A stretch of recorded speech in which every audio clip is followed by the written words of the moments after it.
तेरा मर्डर करवा दूंगा। 21 तारीख को धमकी दिया मेरी लड़की को, 25 तारीख को मारा डाला। नमस्कार दोस्तों, आप सभी का स्वागत है न्यूज वाई भोजपुरी चैनल पर। जी हाँ दोस्तों आपको पता है कि भोजपुरी के एक्ट्रेस आकांक्षा दुबे का निधन हो गया है। दोस्तों आकांक्षा दुबे के मां का चौंकाने वाला बयान सामने आया है। आपको सारा कुछ बताएंगे, तो वीडियो को बिना स्किप किए लास्ट तक बने रहे। दोस्तों आकांक्षा दुबे की मां ने पुलिस के सामने एक इंटरव्यू में समर सिंह और संजय सिंह का नाम लिया। संजय सिंह ने मेरी लड़की को मार डाला, मुझे इंसाफ चाहिए।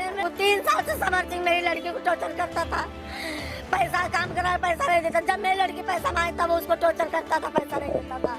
संजय सिंह से एक दिन ऐसा कुछ हुआ, उस संजय सिंह ने उसको धमकी दिया कि तुझे गायब करवा दूंगा, तेरा मर्डर करवा दूंगा। 21 तारीख को धमकी दिया मेरी लड़की को, 25 तारीख को मरवा डाला मेरी लड़की को।